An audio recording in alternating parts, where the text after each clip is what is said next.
Cloudflare just reported what I would call a strong quarter, but the stock still got hit hard. And honestly, this is one of those earnings reports where the headline numbers and the stock reaction seem completely disconnected at first. Revenue was up 34% year over year, free cash flow improved, large customers kept growing, guidance was raised, adjusted earnings beat expectations. So why did the stock fall? Here's the deal. Cloudflare is not being judged like a normal company anymore.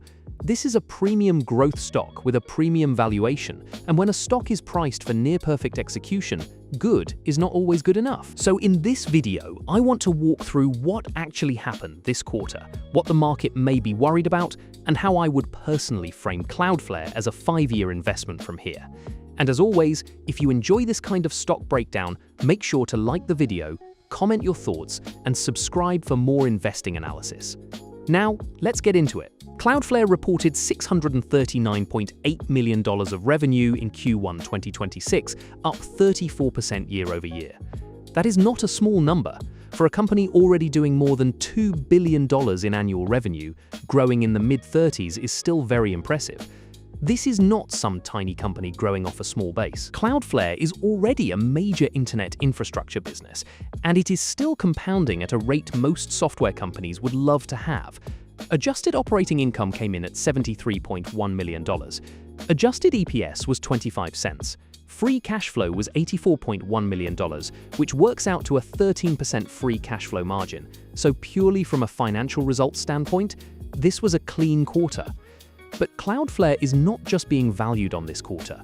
The real question is whether this company can become a much broader internet infrastructure platform over the next 5 years. Cloudflare calls itself a connectivity cloud company. In normal language, that means it provides security, networking, application performance, DDoS protection, web application firewall, zero trust, CDN, developer services, serverless compute, object storage, and a bunch of other infrastructure tools through one global platform. And that platform angle is really important. The bullish case is not that Cloudflare is just a CDN company. The bullish case is that Cloudflare becomes one of the core infrastructure layers of the internet. Security performance, developer infrastructure, AI traffic, enterprise networking, all running through the same global network. That is the big dream. And in Q1, there were definitely signs that the dream is still alive. Large customers grew to 4,416, up 25% year over year. And large customers now represent 72% of revenue. That is probably one of the most important numbers in the entire quarter. Cloudflare started with a very strong developer and self-service motion, but the long-term stock thesis increasingly depends on enterprise adoption. Bigger customers spend more, they buy more products, they expand over time, and they make the revenue base more durable. So when large customers become 72% of revenue, that tells me Cloudflare is not just winning small accounts or hobbyist developers, it is moving deeper into serious enterprise budgets. Dollar-based net retention was 118%.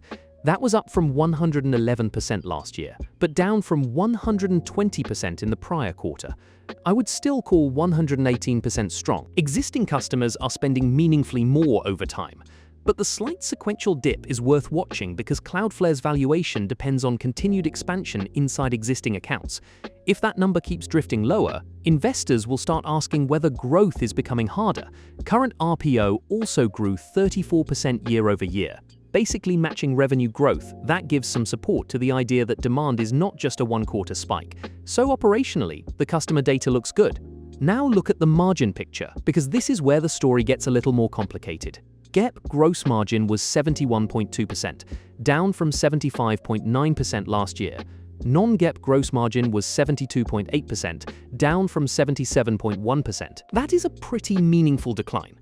Cloudflare's long-term model targets non-GAAP gross margin of 75 to 77%, so Q1 came in below that target range. I would not call this thesis-breaking, but I would absolutely put it on the watch list. The tricky part with Cloudflare is that it is not a pure software-light company.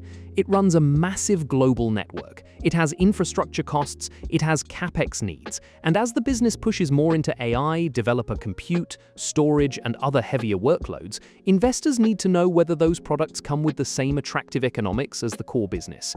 If gross margin sits around 73% while revenue growth naturally slows, the path to 20% plus operating margins gets harder. Not impossible, just harder. On the operating side, adjusted operating margin was 11.4%, slightly down from 11.7% last year. So yes, the company is profitable on a non-GAAP basis, but margin expansion was not dramatic this quarter. For the full year, management is guiding to around 15% non-GAAP operating margin. That implies they expect better leverage as the year goes on, and free cash flow is moving in the right direction. Free cash flow rose to $84.1 million from $52.9 million last year. The margin improved from 11% to 13%. That is real progress, but Cloudflare's long-term model targets at least 25% free cash flow margin, so the company is not there yet. The market is already valuing Cloudflare as if it eventually gets there. That distinction matters. Now we have to talk about the biggest controversy from the quarter. The restructuring Cloudflare announced plans to reduce its workforce by roughly 5,100 roles, which is about 20% of the workforce. The company expects restructuring charges of $140 to $150 million, mostly in Q2, and expects the plan to be substantially complete by the end of Q3. Management framed this as part of an agentic AI-first operating model.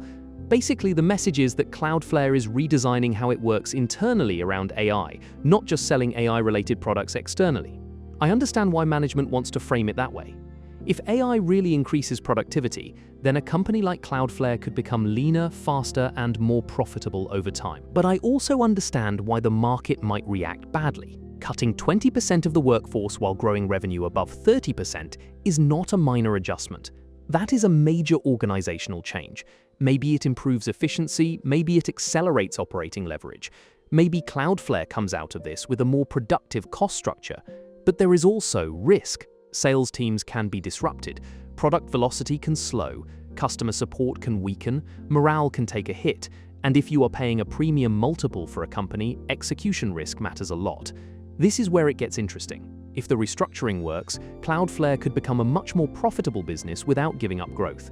That would be a powerful combination. If it does not work, the market may start wondering whether the company is cutting ahead of future growth deceleration, and with this valuation, that question alone can pressure the stock. Guidance was solid, but not explosive. For Q2 2026, management guided revenue to $664 to $665 million, adjusted operating income of $90 to $91 million, and adjusted EPS of 27 cents. For the full year, guidance is $2.805 to $2.813 billion of revenue, adjusted operating income of $418 to $421 million, and adjusted EPS of $1.19 to $1.20. That implies full-year revenue growth of roughly 29 to 30%. Very strong, no question. But Q1 revenue growth was 34%, so the guide implies some deceleration from here. And that is normal. Companies slow down as they scale. The issue is that Cloudflare's stock does not have a normal valuation. At a share price of $193.52, Cloudflare's market cap was around $68.2 billion, with roughly $4.16 billion of cash and investments, and about $3.27 billion of convertible notes. The enterprise value is around $67.3 billion, against the 2026 revenue guidance midpoint of about $2.81 billion. That puts the stock at roughly 24 times 2026 revenue. That is expensive. There is really no way around it. And on 2026 adjusted EPS guidance, the stock is trading at roughly 162 times forward adjusted earnings. So when investors ask, is Cloudflare expensive? The answer is yes. It is expensive on almost every traditional metric. But that does not automatically mean it is a bad stock. A high multiple can work if the company grows revenue 25 to 30% for years, expands free cash flow margin toward 25% plus, keeps dilution under control, and becomes a much larger platform over time. The problem is, at 24 times forward revenue, a lot of that success is already assumed. That is why the stock can fall even after a good quarter. The market is not saying the business is bad. The market is saying the bar is extremely high. Now, when I think about Cloudflare over 5 years, I see 3 possible outcomes. In the bull case, Cloudflare keeps growing revenue around 30% annually. AI becomes a real demand driver. Large customer momentum stays strong. Net retention stays near 120%. Free cash flow margin reaches 28%. Dilution slows, and investors continue valuing Cloudflare like an elite platform company. Under that scenario, revenue could reach around $10.4 billion in 5 years, free cash flow could reach around $2.9 billion, and the stock could be worth around $460 per share. From $193.52, that would be about 138% upside. That is the dream scenario. And honestly, I do not think it is impossible. Cloudflare is a high-quality company and the platform opportunity is huge. But everything has to go very right. In the base case, revenue compounds around 24% annually. Still excellent. Free cash flow margin reaches 24%. Gross margins recover somewhat. Dilution continues but remains manageable. And the market still gives Cloudflare a premium multiple, just not as extreme as today. In that scenario, revenue reaches about $8.2 billion, free cash flow reaches about $2 billion, and the stock might be worth around $260 in 5 years. That is about 34% total upside from the current price, or roughly 6% annualized. And this is the part I would really pay attention to. That base case is a good business outcome. Cloudflare would still be a fantastic company, but the stock return would only be moderate because the starting valuation is already so demanding. This is the difference between a great company and a great investment. Then there is the bear case. Revenue growth slows faster, maybe to around 15% annually. The AI restructuring causes disruption. Gross margins stay pressured. Free cash flow margin only reaches 18%. The valuation multiple compresses. Dilution continues. In that case, the stock could be worth around $75 in 5 years, which would be about 61% downside. And what is scary about that bear case is that Cloudflare does not need to collapse for it to happen. It just needs to become a good growth company instead of an elite growth company. That is how unforgiving premium valuations can be. So where do I land? I think Cloudflare is still a high-quality business. Revenue growth is strong. Enterprise traction is real. Large customers are becoming more important. Free cash flow is improving. The balance sheet has more than $4 billion of cash and investments. The platform strategy makes sense, but I would not call the stock obviously cheap. At this price, I would frame Cloudflare as neutral to moderately bullish, but high risk. The business thesis is probably improving operationally, but the investment case is more balanced because valuation limits the margin of safety. For me, the next few quarters are going to matter a lot. I want to see whether gross margin improves back toward the long-term target. I want to see whether dollar-based net retention stays around the high teens level.